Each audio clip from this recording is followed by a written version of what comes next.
I'm going to give you the lowdown right here before we begin. I don't know if I'm uploading this to a new channel or if I'm going to just keep it on the channel that I already have. But the channel that I already have is not an ASMR channel. It's a whatever the fuck weird random shit since I was a little kid channel that I might want to just bury. So maybe I'll just make a new channel. Maybe I'll do that. I'll make a new channel. Why not, right? Here's the lowdown. Oh, god damn it. That vent rattles and it makes, I don't know if you can hear it that well, but knowing my luck, it's probably picking up a little bit. So, and it's not the best sound in the world. It's not the worst sound in the world either.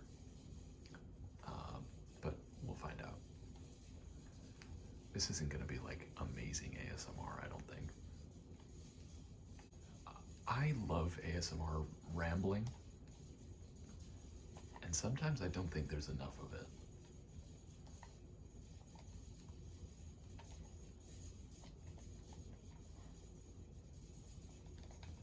So I'm going to do some.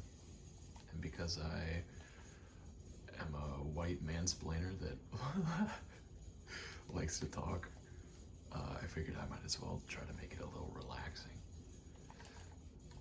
And some recent developments in my life have given me a lot more alone time that I'm not sure I really want. So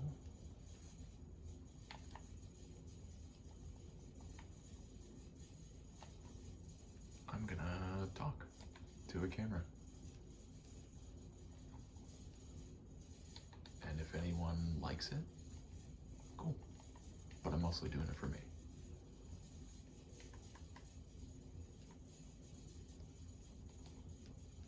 But you can see me kick the shit out of monsters, if that's more your thing. Or them kick the shit out of me. Long story short, I did several takes of this.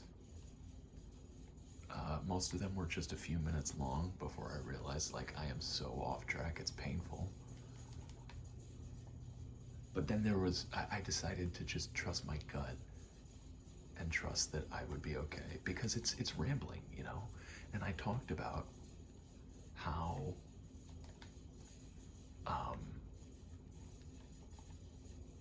you know, I like in ASMR rambling videos when people get off track and you're like, wait, where the fuck did that come from? And that kind of, it's sort of like setting and breaking the pattern to me.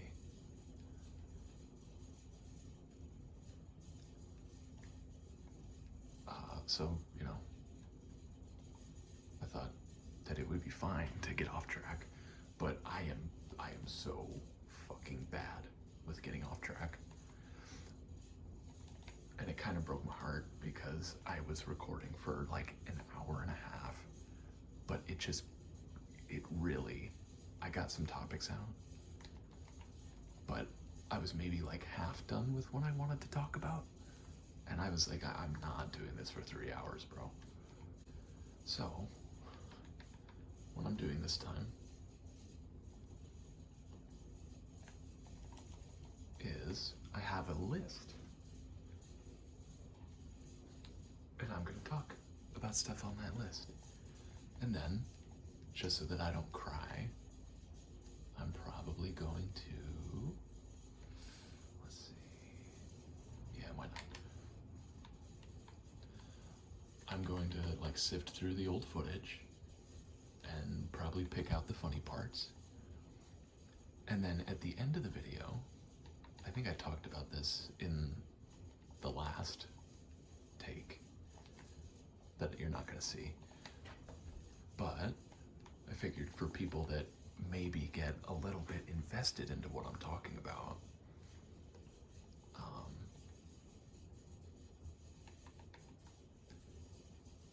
I can do a little recap.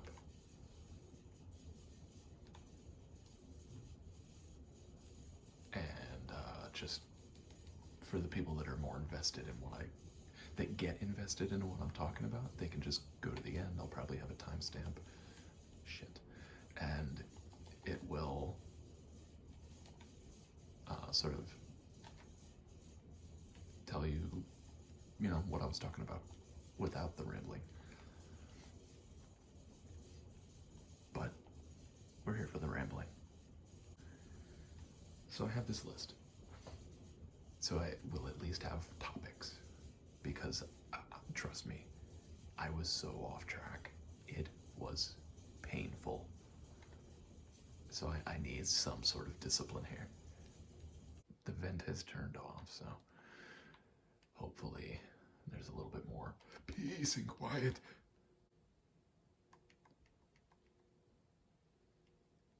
Okay, that was cool. Shit, Baroth, you're ruining my moment, bro. Oh my god, he's already weak. So that's one of the topics, actually, is this armor set and these weapons and how they break the game. So the first topic is, oh my god, how I got into Monster Hunter. In high school, like growing up, I'm not going to say I was poor. We were okay. But other like niceties weren't really, oh god, I just fucked that up. I'll get the button a little closer so you can hear some button sounds as I spam digging this carving knife into this monster. And I fucked up the mount. So, one of my friends had a 3DS, and he let me borrow it to play Fire Emblem Awakening. And then, like, another friend had, like, an extra copy of Smash Bros. For the 3DS for some reason, and so he let me borrow that, and so it was like this collective friends effort to lend the poor kid enough of their extra stuff to be able to participate. Because we would play like Smash Bros at lunch and stuff, and it would have been pretty sad if I just sat there while they all did that. So, I'm grateful for things like that.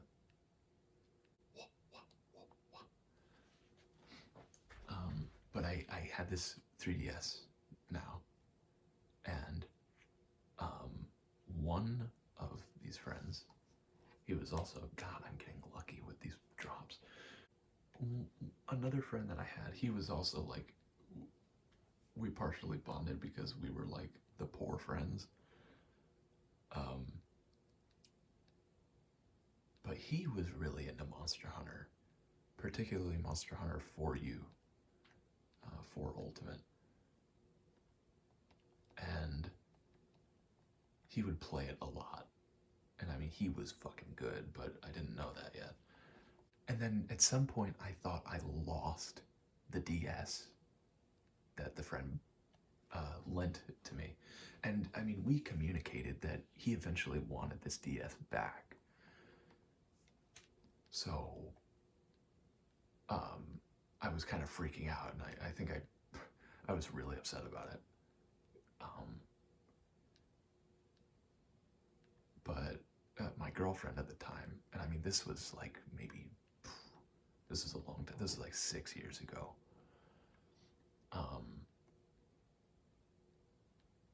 Hey Goober, let's go look for Steph Goober. This is Goober. Say hello, Goober.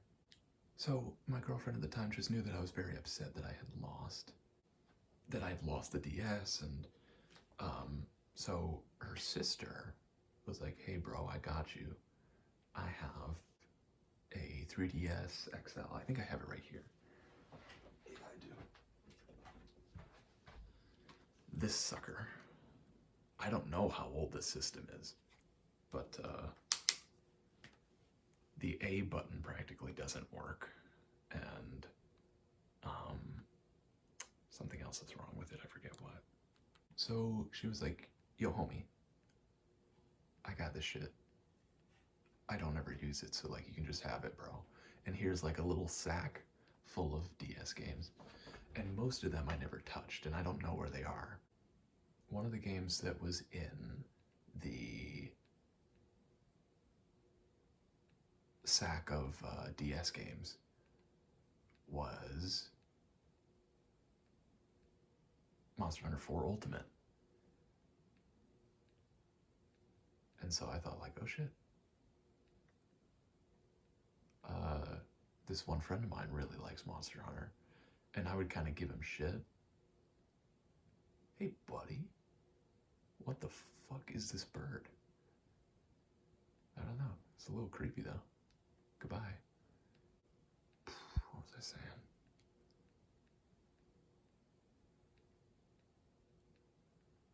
Oh, so I mean, he begged me. He was like, "Oh my god, you have a copy of 4U now? Like, dude, you have to play it." And so I booted it up, and I was like, "Okay, character creator, okay, whatever. All right, fucking make a name. I don't know, Dwiffle. Why not? You found something?"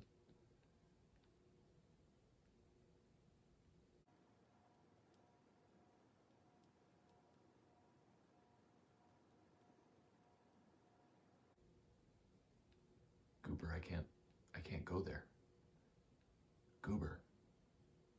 Goober, what the fuck? Goober. What the fuck, bro? Is he gone? Are you Goober. What the fuck, bro? What the fuck? Okay, cool. Goodbye, Goober.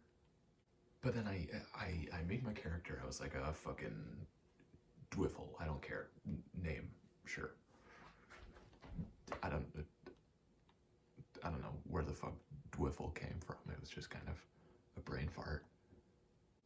So the first kind of thing that happens when you boot up the game and you make your character and whatnot is you're on this ship in the desert, and this like sand whale thing called Daran Moran swims through the sand up beside you, and you have to be like loading up cannons and shooting it and firing ballistas at it, and it's just such a spectacle siege fight. And I was like, oh my god, this is awesome. And so I promptly deleted my save and started a new save so that I could like make my character more before I knew that it's just covered by armor. But then I couldn't think of a new name, and so I still just call him Dwiffle. And that's been my character's name for like ever. I don't know if the video will be too shitty of quality, but up there's my name, and that's Dwifflet. Dwifflet is Dwiffle's daughter in the Dwiffle canon. Her hair is white and gray as an homage to Ukanlos, my, at the time, favorite monster, and might still be my favorite monster, I'm not sure. Oh, where's that scale? I need to grab that. Yes, the joke can be made that like, oh, Dwifflet looking a bit, well, having characteristics of an Ukanlos means that Dwiffle fucked an Ukanlos and she was born.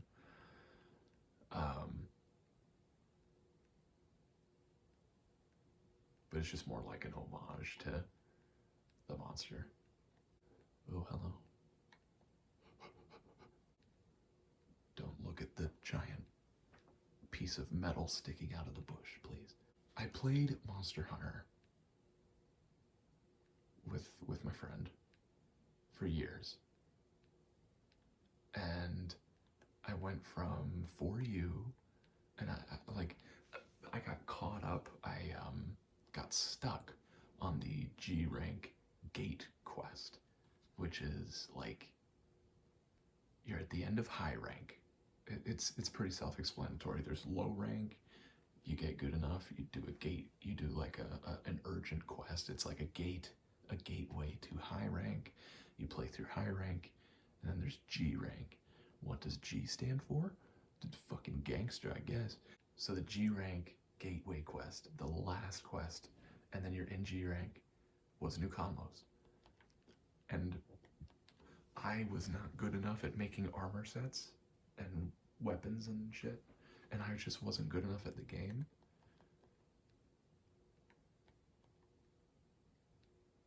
And I got stuck on that quest even with my friend helping me. And then in that time, I moved on to like Monster Hunter Generations Ultimate and Monster Hunter 3 Ultimate and a little bit of Monster Hunter Freedom Unite, which is, if you've played Monster Hunter Freedom Unite, that's some like old school shit. And that was like broadening my understanding of the game and whatever.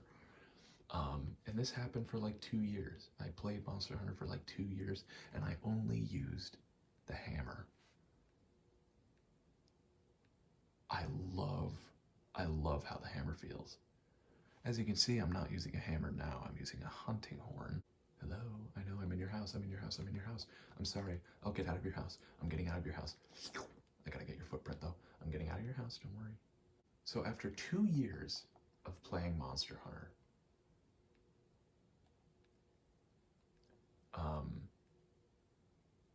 my friend and I finally got to, well, he had already done it, but you know, it was my first time getting to Gogmazios.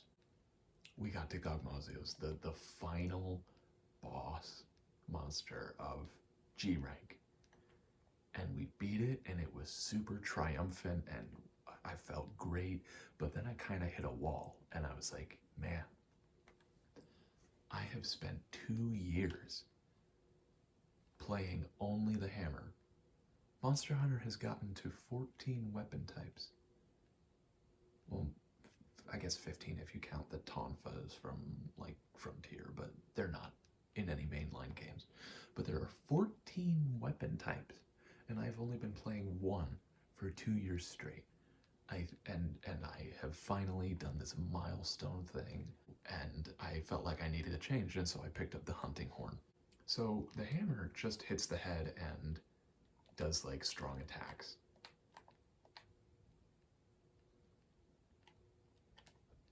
The hunting horn, let's say like I do these attacks and I hit him in the head where it's best. Every attack plays a note. Then if you play certain notes in a certain sequence, it cues up a song, and then you press this button and you play the song like I'm playing right now. You play the song and it gives you a buff. I usually try to go for hunting horns that do like attack buffs, make your attack higher kind of thing. There are people that are called corner horners who abide by MMO logic. In an MMO type game, there are people that are designated healers. They just focus on keeping everybody in their party healed. But the hunting horn, as you can see, I'm beating the ever-living shit out of this monster. It's a weapon. It's meant to be used as a weapon. Shit. But there are people that think that you just heal people with it and stuff. I mean, this hunting horn does have songs that heal a little bit. So I guess it's an easy mistake if you're going from a game like that. But people that just run off into the corner away from the monster and then play songs for people are actually they're not helping. So I've been enjoying the hunting horn, playing it properly, being aggressive with it, and also like doing both, healing, not healing, I don't usually heal people, but giving people buffs. He's gonna die. He's gonna fucking die. Yeah, there you go.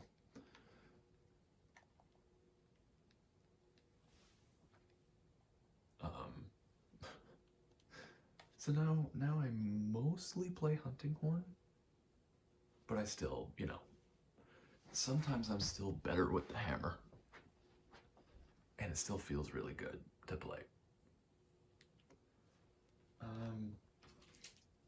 But ever, like, since then, in Rise, because Rise, I have played the most out of any Monster Hunter game. And it's not because it's my favorite. It's not even nearly my favorite Monster Hunter game. And I'll get into that. But it's just,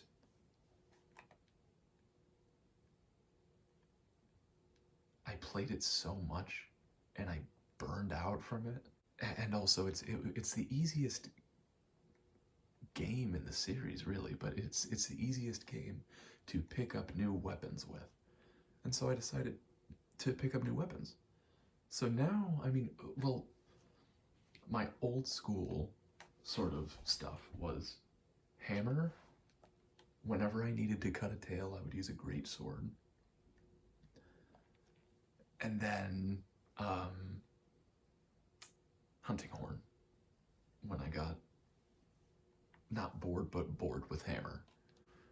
Because Rise is the easiest game to pick up new weapons with, I decided to pick up other weapons like the gun lance and the insect glaive and what else?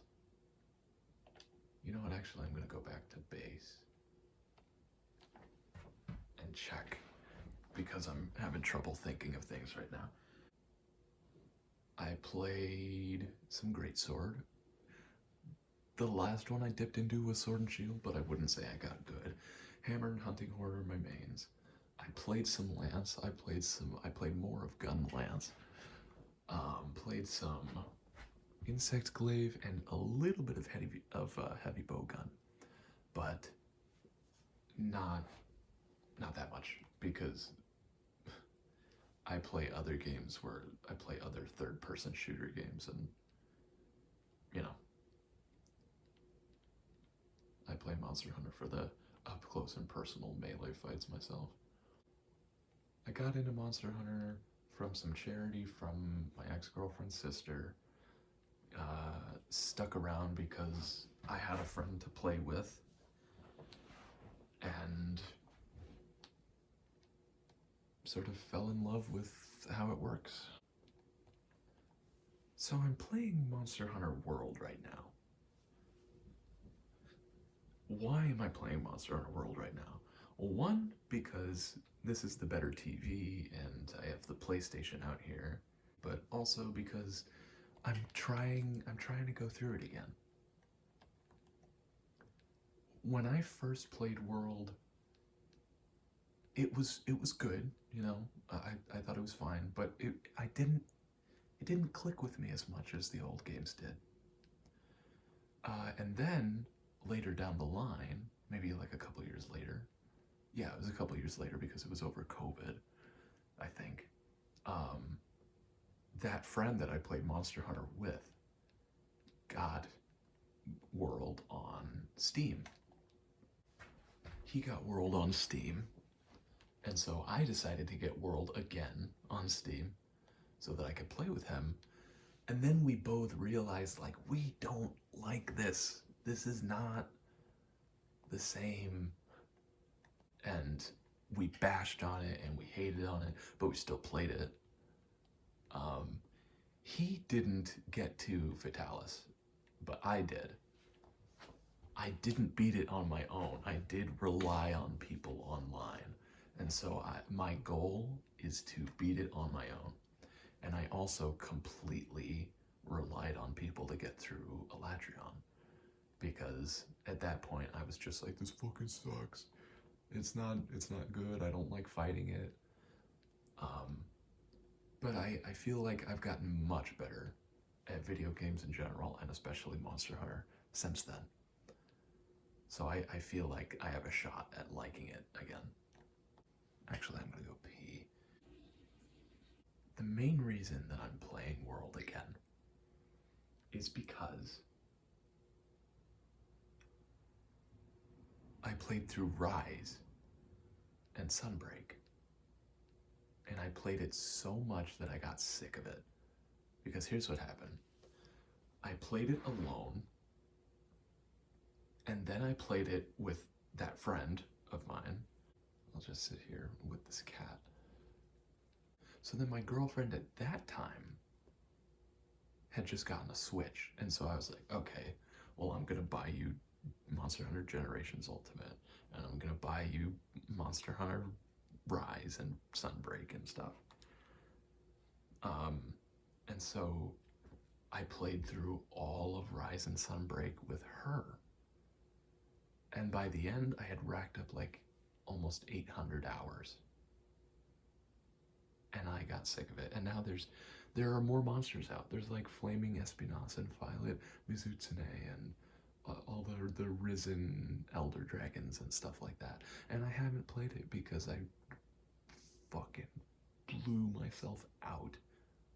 I completely burned out on Rise. Maybe I'll make a video playing that, but I also just got kind of sick of how fast and how super powered the hunters are. Monsters aren't a threat anymore.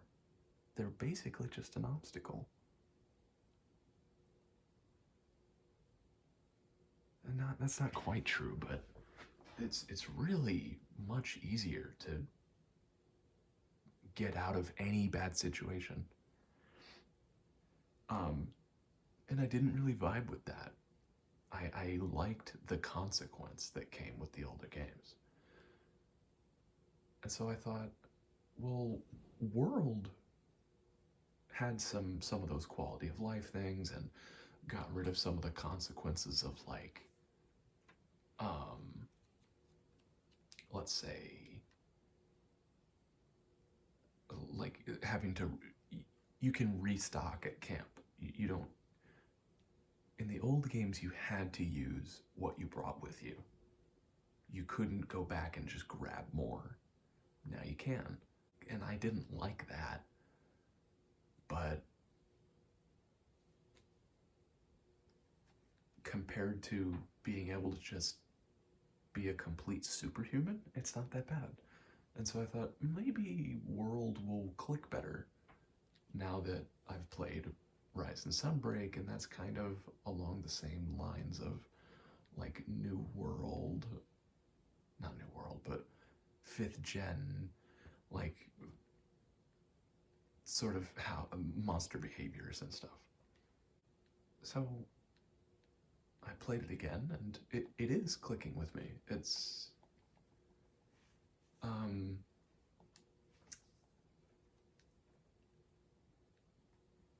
still not the best, especially because of this armor and this weapon that I'm using right now. And that's another topic that I'm getting into right now. Don't worry, I'm not sidetracking again. This is the Defender horn, and this is the Defender armor. When Monster Hunter World Iceborne came out, that was the G rank expansion of Monster Hunter World. Usually with Monster Hunter games, you get a base release that's low and high rank, and then like a year later, they'll release a G rank expansion. But for Iceborne, they were like, okay, well, with the release of Iceborne, we're going to have more people getting the game. So the Defender armor and the Defender weapons were made to be purposely overpowered and purposely easy to make so that you could blaze through low and high rank and get right to Iceborne. They made the Defender weapons and Defender armor to blaze through low and high rank in Rise as well. And I don't like that philosophy, but it's there, and I'm playing other games too. And so there is the philosophy of like, oh, well, if you don't like it, then just don't use it. But it's hard not to when it's there, you know? I'm not super butthurt about it or anything. I don't care too much, I guess. But, you know, it's something. So it leaves me with a little bit of a sour taste when I'm like blazing through the game, but I know that I will get to like G rank and it won't matter as much anymore. I don't know if the camera shifted a little bit. That's because I plugged in my phone, because it's dying from several hours now of me trying to record rambling and then getting insecure that I'm rambling too much. Kind of ass backwards logic is that. Maybe I'm still rambling too much. I'll probably still make cuts just to make it flow just a little bit better. So I guess the last thing that I want to clarify, just out of my own like defensiveness and whatever, is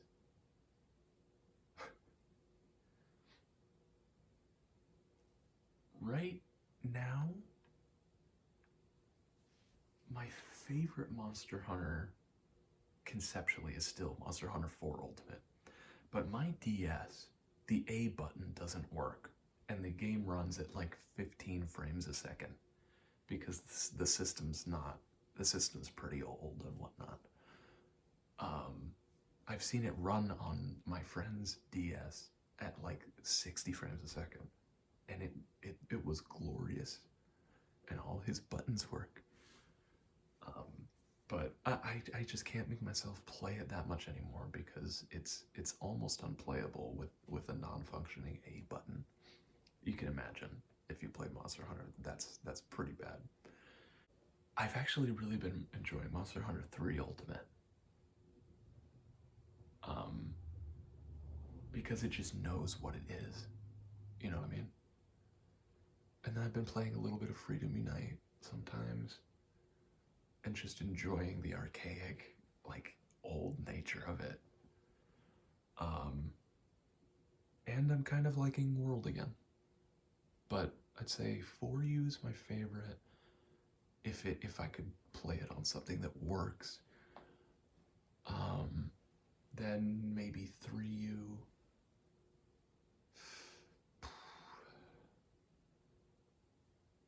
Then GU. Then Freedom Unite. Then I'm kind of harsh on Rise right now because I've played it so much, but I played it so much for a reason. So I think I will do Rise and then World. And then I haven't played like things like Monster Hunter DOS or Monster Hunter the first one or anything like that. I sort of inspired myself. I was motivated, and so I thought, all right, fine, I'll boot it up. And that's because I'm moving out of talking about Monster Hunter, almost. But see, this is Dwiffle. This is my OG dude. What's up? Valkana. Oh, so that quest released then. Interesting. Yeah, you can see my urgent, I still haven't done Flaming Espionage. So, the last sort of topic for Monster Hunter that sort of bleeds into the next big topic is that in Monster Hunter Rise, rather than, and you have an option to change it, but the default, rather than going into recital mode and playing a song, you do this, and you perform.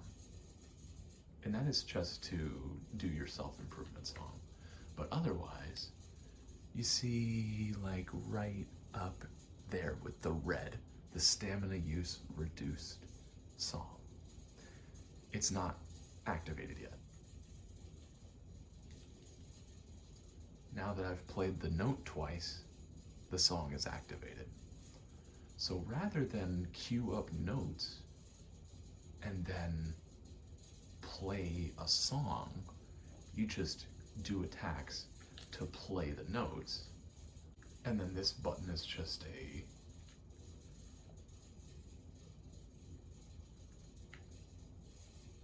a sort of, there are a couple of iframes, and then it's also just to play self-improvement. And there's also shock damage, like shockwave damage to it. But I saw this move that he does, this like breakdancey looking move right here. And I thought, I can do that. Because this bleeds into the next topic. I do stage combat. I'm an actor, and I'm like 3 parts actor, 1 part stage combatant. The term is actor combatant, is what I am. And that is an actor who can fight, who can do stage and screen fighting.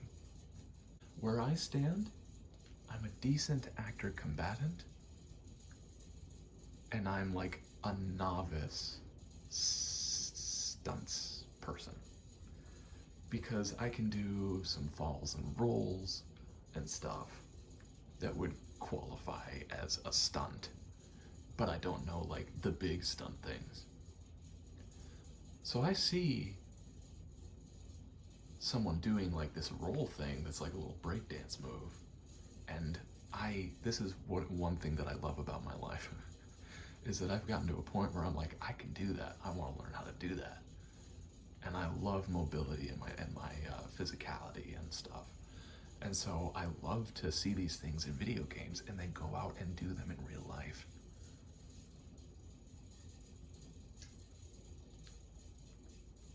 Some things in Monster Hunter, like Rise, are a little impossible, but it's nothing like too Devil May Cry or whatever.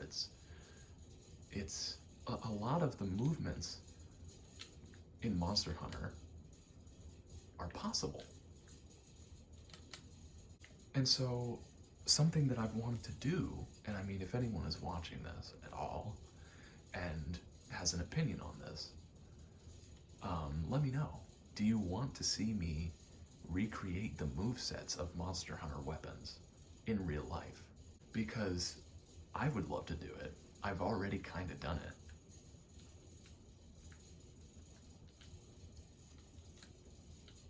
I mean, I've like this little combo that I do in Rise. I know how to do that in real life. I have a greatsword, actually, that I hold backwards to make it top heavy, and I use that for my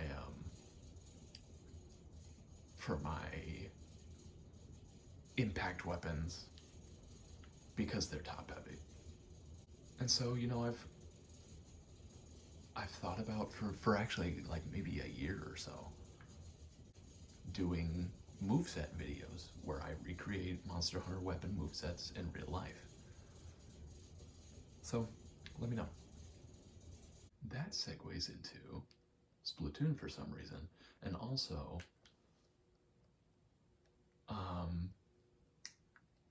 acting. So, I've pretty much always acted, but I didn't think about it like I'm going to act. I didn't think about it like this is something that I'm going to do with my life.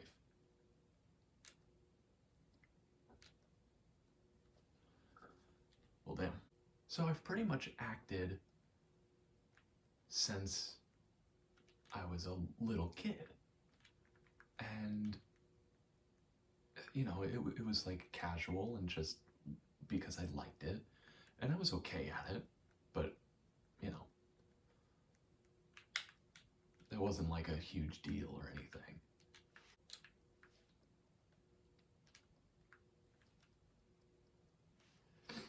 It was worth it. We took the lead by 1 point because of me.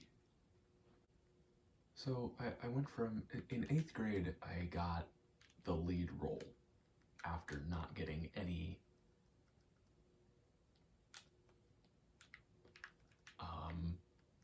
like lead or supporting or anything in drama club. And I enjoyed it to all shit. And Hello, it's me again. I'm interjecting myself out of my own insecurity because listening back on that, it sort of sounds like I'm saying that only lead and supporting roles matter. That's not the case. I completely understand the value of ensemble roles, and I love doing ensemble roles in the right environment. But you gotta understand that a middle school ensemble role is not nearly as enriching as a professional ensemble role. You just gotta trust me on that. you know, it showed me that I had potential. I've always had trouble with self-confidence. Being proven wrong and being proven that I have potential to do something good. I say with a defeat screen on Splatoon. Obviously, the most important thing to me is winning in Splatoon. But anyways, so then I took it a little more seriously, and in sophomore year of high school, I was offered to come do like this kind of theater campy sort of thing. Or I mean, you had to pay to get into it, and that was like a big deal thing. It was like $800, which I mean, I guess for like 3 months of like 2-3 times a week, 3-hour workshops and stuff. It was actually not that bad.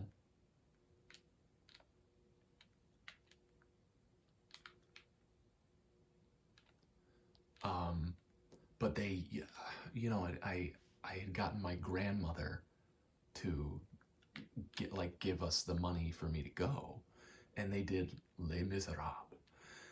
And if you're not like a theater person, Les Mis is like the fucking musical. Everybody knows it.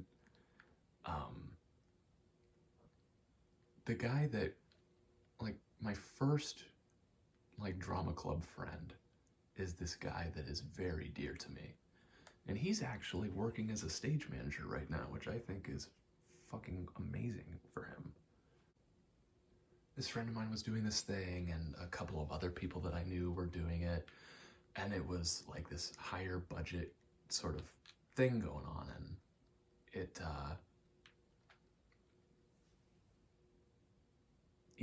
it was a good experience, but it was a lot of hard work. God, we're really blowing it.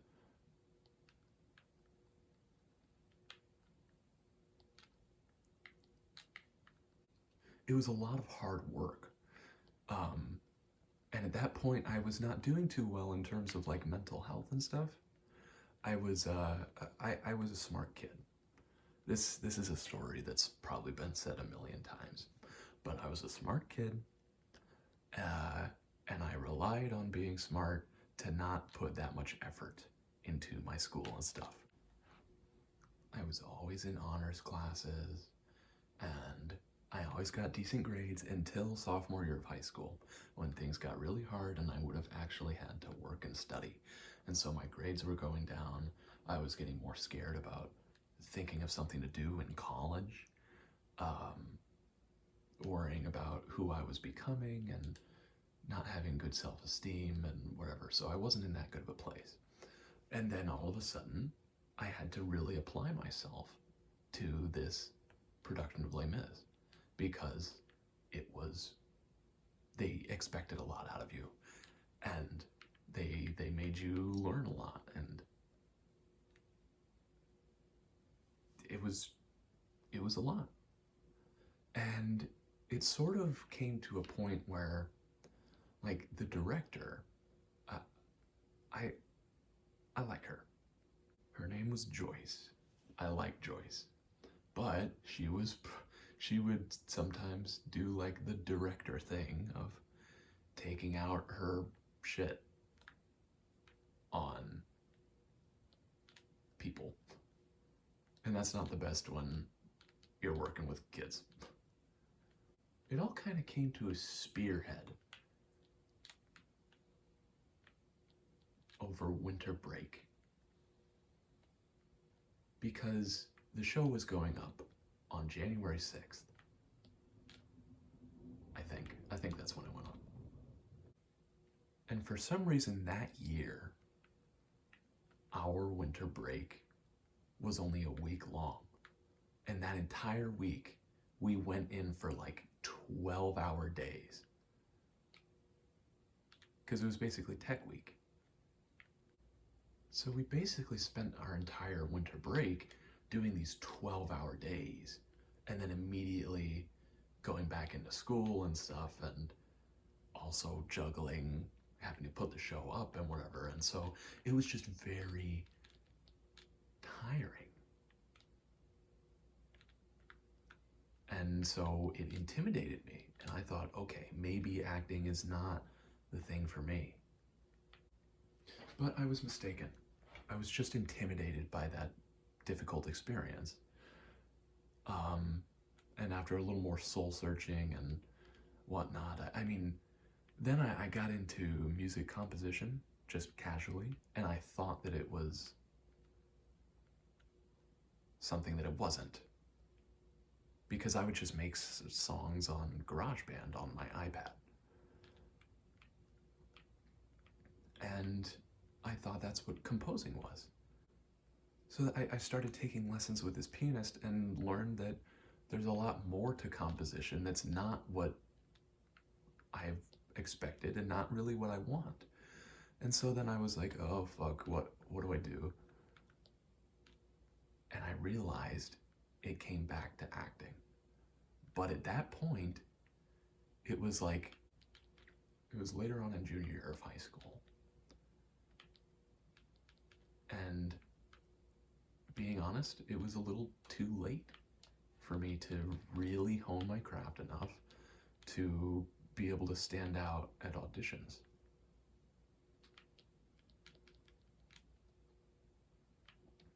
And I had opportunity. I just kind of struck a little too late. So through my own discouragement, I decided not to try that. And instead, I'm not even gonna make it with this. Yep, I'm done. So I decided to go into a good school for, well, it's bad in a good number of ways, but I won't get into that. Maybe that could be another video. It was SUNY Purchase, and I did its BA, Bachelor of Arts Theater and Performance program. They have a BFA, Bachelor of Fine Arts acting program that is considered one of the best in the country. But it is so selective. I think only like maybe 16 to 20 students get in per year. So I went in the BA program, and I learned a lot because I worked with professors that were BFA professors. And I decided, like, no bullshit, it's time to turn my shit around and fucking learn and work on myself and improve my craft. So then I graduated. And I graduated, I'd say, maybe around 8 months ago. And since then, I've had more professional headshots done, and I got some footage to make a reel. It's a DIY, I made it myself. And it's mostly live theater footage that's kind of crusty in my opinion. But it gets the job done. It has drastically improved the amount of auditions I get. And so I've been just kind of sending in auditions whenever I can. They're all self-taped, so I can just do them from home. I've gone through a couple jobs now. I was a cleaner at a condo place, and now I am a waiter at a banquet's wedding place. And I'm able to like take a gig here and there. The only thing that I've gotten since graduating is some extra work on Succession on HBO. Succession is a great show, and I was happy to be able to work on it, but if you know anything about acting, well, not if you know anything, but if you know a decent little bit about acting, you know that extra work is not really anything to write home about. You shouldn't even really include it in your resume. The only like real benefit for extra work is scrounging a little bit of cash, and like getting used to how a shoot feels, you know. But I just kind of, my first extra gig was Succession, which is a big show. It's a popular show, and it's cool. It was right in the city, New York City. I like sliding on this ice. Don't slide. I got actually cast as a supporting role in a show that would be on the History Channel. But then I got a positive COVID test and I was effectively fired because of that. And that broke my goddamn soul, dude. That shit wrecked me because there are actors that never get even as far as I have gotten, that never even get cast in a supporting role. They just have that shit of luck. And so it was terrifying for me. For some reason, there's not that much info out there about like, oh, this is what things should look like this far into your acting career. Because it's not, there isn't any metric at all. Acting careers happen out of the blue. A lot of the times it's just luck. Like, there are many great actors that will go unseen for fucking ever. It's weird. It's a weird environment.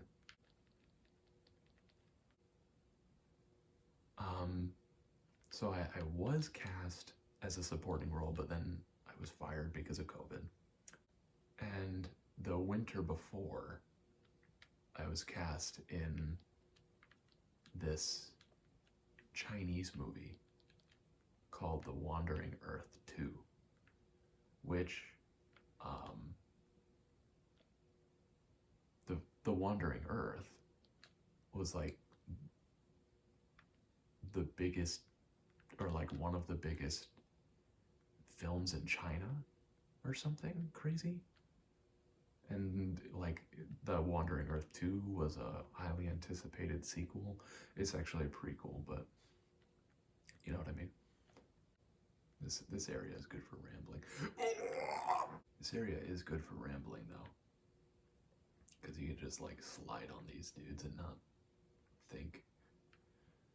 So I mean, I didn't speak in that role in The Wandering Earth,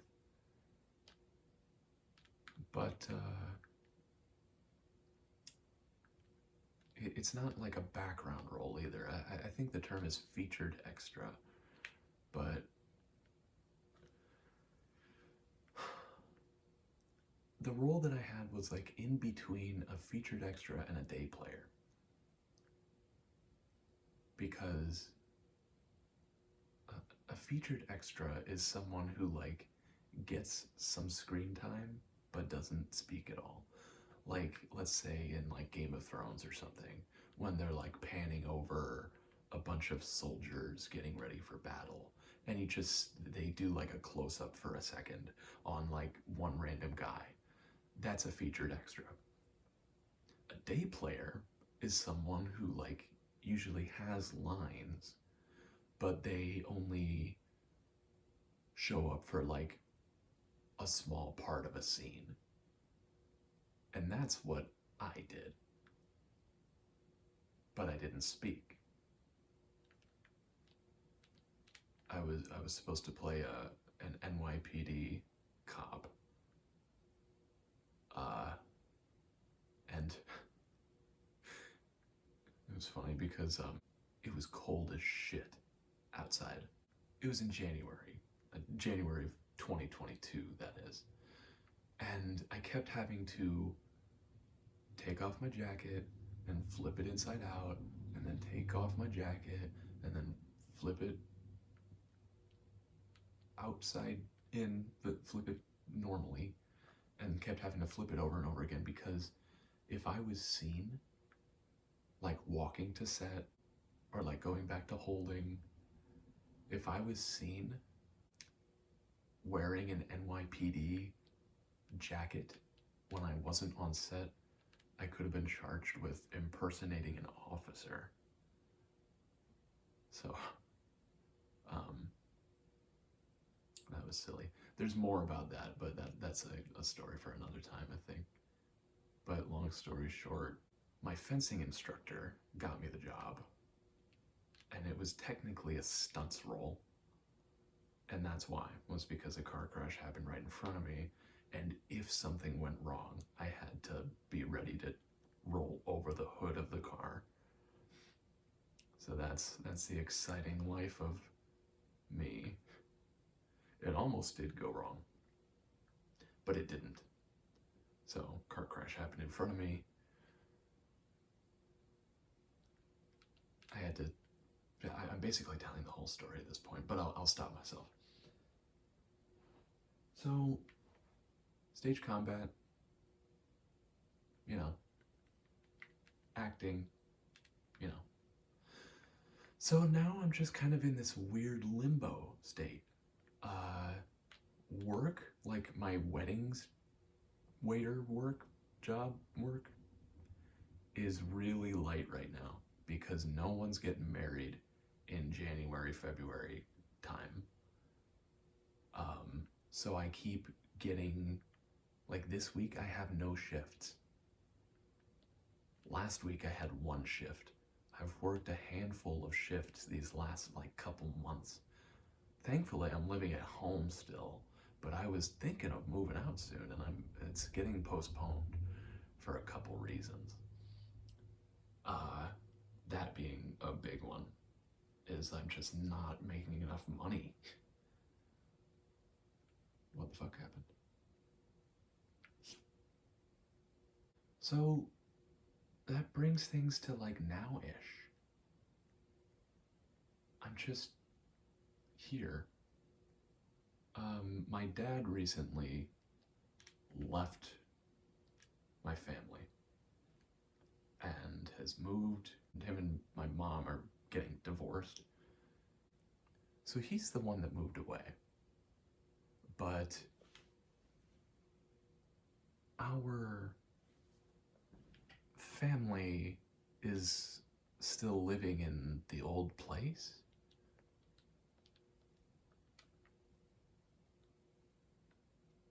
And that's more suited to the income that he used to make, which he's making less now, and he moved away and is getting divorced, and so our family is not getting nearly as much. And so I'm having to chip in more. My mom is taking on a full-time job. She's at work right now. My brother is going to grad school right now, so he's gone. My friends are all like split off into little things and doing other stuff. Broke up with my girlfriend recently, and so I'm really alone, and I have not been used to that for a long time. I really haven't. Okay, dude. This guy couldn't decide where he wanted to go.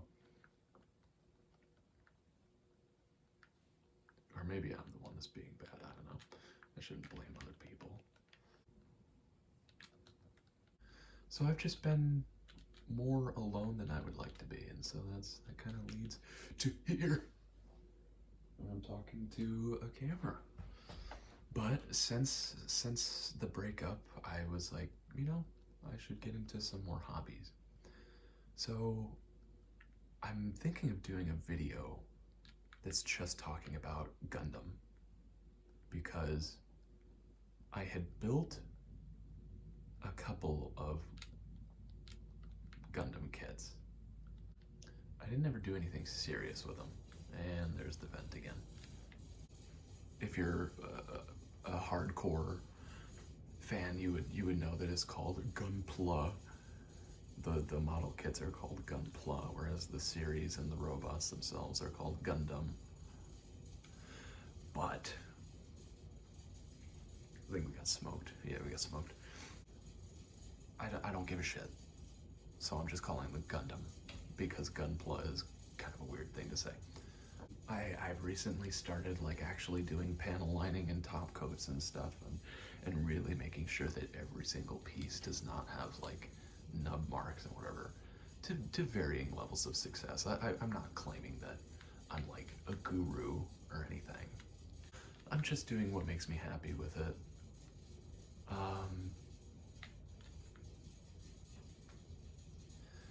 And I've started watching Gundam as well. I've watched the entire 1979 anime. It's really shittily animated, and can get kind of redundant at times. But I enjoyed it for what it was. And I'm reluctant about the others, because like the first Gundam series was like 43 episodes long, and then there's Mobile Suit Gundam Zeta, and that's like 50 something episodes long, and then there's Mobile Suit Gundam Double Zeta or Double Z, and that's like another 50 episodes. And then there's, I think it's a movie, but called Char's Counterattack. But my favorite mobile suit, at least so far, is the RX-0 Gundam Unicorn. And so I've wanted to just watch Gundam Unicorn, but it takes place after Char's Counterattack. So I didn't want to like watch all of Gundam Zeta and Double Zeta and Char's Counterattack before I could watch the show that I wanted to watch. So now I'm watching Mobile Suit Gundam Unicorn, and I'm almost done with it, but at the time of recording this, I'm not done with it yet. But, and those things have been making me happy, but recently I've just been really kind of starting to get that itch again to be productive. And I mean, I'm still applying to auditions every day, but I'm not getting them so far. Well, no, I'm getting auditions, but I'm not getting parts. I mean, I know that someday I will. I just know that I will. I will throw myself at this until I'm dead. I know that I will get parts eventually, no matter how big or small. I will get something. Do you like my squid surrounded by bows up top there? This little guy. So the last sort of thing that I'm doing is that I signed up for a capoeira class. And capoeira is an Afro-Brazilian martial art / dance. Like there was oppression against the African slaves brought over to Brazil by, I think it might have been the Portuguese. Don't take my word on that. African slaves that were put onto plantations were not allowed to learn self-defense. Capoeira is a martial art that is also a dance. And you don't spar in capoeira. You play. It's called playing. And so, masked as a dance, these people were able to circumvent the sort of rules about preventing them from learning to defend themselves. And they created this very beautiful mix of martial arts and dance. And I've had an appreciation for just the visuals of capoeira for a good while.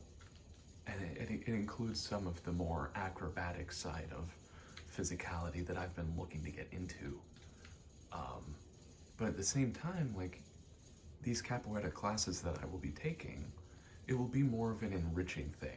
A lot of the stage combat type of stuff that I've done and the movement-based things have been career-based. I've been doing them for the sake of bettering my craft, and that can easily lead into an egotistical thing. Not in a douchebaggy kind of way, but it can easily lead into an egotistical thing in the sense of you become stressed about it, and it doesn't become as fun. And it's not as just lively.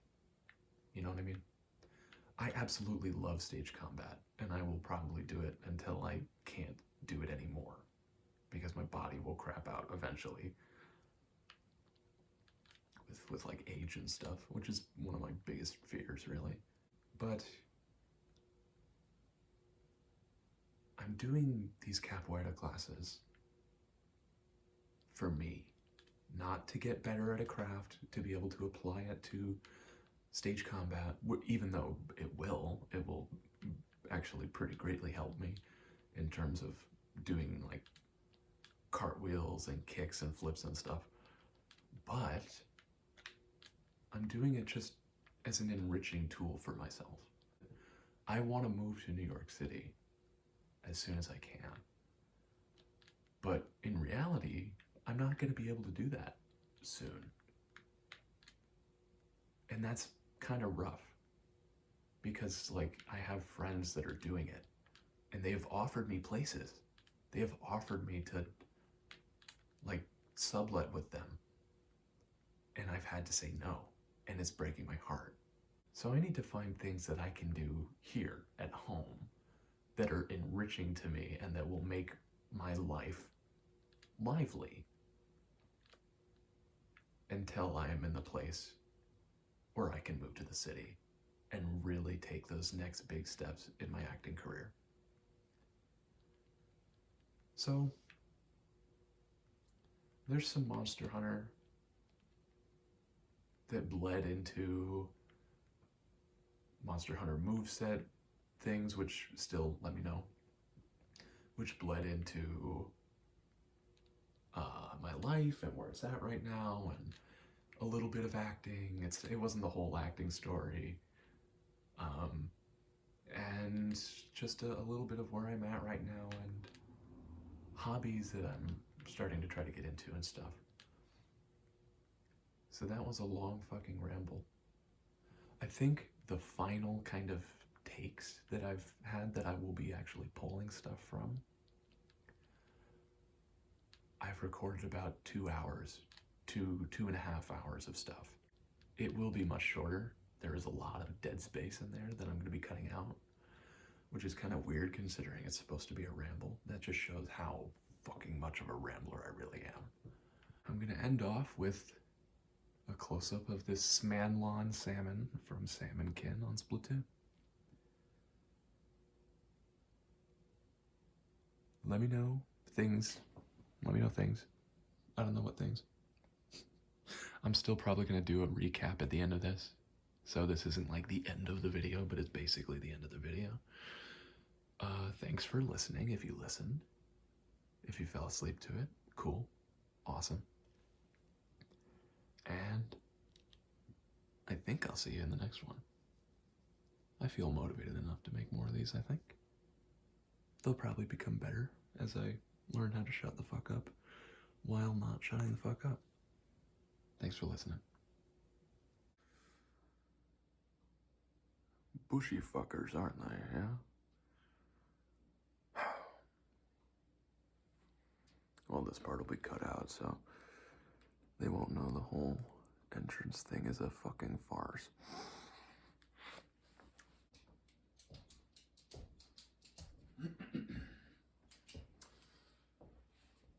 My name is Clyde Snoot, and I air from the Bureau of Bullshit. Here is today's recap. This is a new ASMR channel. This is the first video on said channel.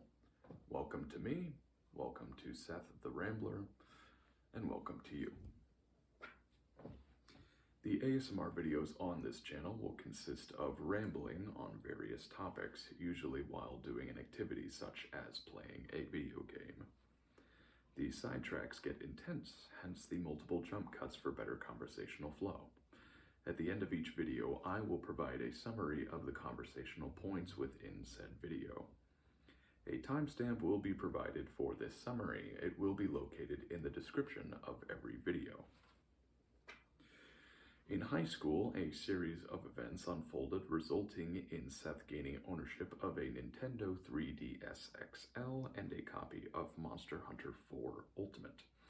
He plunged into hundreds of hours in this game, both solo and with his friend that got him into Monster Hunter in the first place. He expanded into other Monster Hunter titles and plays them to this day. His Monster Hunter avatar goes by the name Dwiffle, and recently his daughter Dwifflet can be seen in various save files as well. His only used weapon for 2 years was the hammer, but upon beating the final G-rank online boss of Monster Hunter 4 Ultimate, he switched to the hunting horn. Now he sticks with the hunting horn and hammer, while casually playing the gun lance, insect glaive, and greatsword, dabbling in a couple other weapons as well. Seth had an attachment to the older titles pre-Monster Hunter World, and thus was averse to the new feel of World and its G-rank expansion, Iceborne. After warming up to and eventually burning out from Rise and Sunbreak, he decided to retry World and Iceborne, and has since enjoyed it more. He still believes that Monster Hunter should return to a former state of harsh consequence seen in older titles. Since recording this video, he went on to hunt Flaming Espina's first try without carding, despite not having played Sunbreak in months or grinding for endgame gear. Telling. The defender weapons and armor should never exist again. A certain hunting horn move in Monster Hunter Rise inspired Seth to try recreating some Monster Hunter moves in real life with his stage combat experience. This shifted the conversation from Monster Hunter to Seth as a person. Seth is an actor combatant, an actor that also knows stage combat and minimal stunts such as falls and rolls. He's thinking about making videos here, recreating Monster Hunter weapon movesets in real life. Do you want to see content like this? Let him know with a comment. Seth was a casual actor throughout middle and high school, tempted to seriously pursue acting, but scared away by an intense production that struck at a low point in his life. He decided to pursue acting too late to prepare for BFA auditions, so took on a BA degree at SUNY Purchase College. Regardless of degree, he sought out the best professors and tore himself down to rebuild as a better actor with a proper craft. He has since graduated and is working survival jobs while applying for acting gigs daily. He has professional headshots accompanied by a rather unprofessional do-it-yourself style reel. The professional gigs he has booked so far are as follows: a background actor in HBO's Succession, a featured extra / day player in the Chinese sci-fi film The Wandering Earth 2, and a supporting role for a History Channel show, which he was fired from due to having COVID-19 at the time. Sad. Let's hope he books more in the future. A lot of big changes have happened in his life recently, such as not getting enough shifts at work, highly increased alone time, a breakup from a 2-year relationship, and his dad leaving his family. So he's taken to talking to a camera to pass the time, not realizing how much editing would be necessary. Seth has taken to some new hobbies following these changes. He had built some Gundam model kits beforehand, but has since put more effort into them, as well as beginning to watch miscellaneous Gundam series, such as the original 1979 anime Mobile Suit Gundam and the Gundam Unicorn OVA series. Since recording this video, he has finished Gundam Unicorn. Good stuff, he says. He has had a desire to do productive work, but he isn't getting acting work and doesn't have access to his stage combat / fencing instructor. He decided to start taking classes in capoeira, an African-Brazilian martial art / dance form. This will help hone his physicality for stage combat, but he is mainly taking the class for his own self-betterment and enrichment. Since recording this video, he has realized that he can't afford to take more than 2 weeks of classes due to lack of work shifts, which upsets him greatly. He will still stay motivated to practice at home with the extensive free resources his instructor has provided until he can afford regular classes again. We will leave you with a reminder to let him know via the comments section whether or not you would like to see Monster Hunter IRL moveset videos. Also, feel free to recommend any future topics. This has been Clyde Snoot. Have a good night.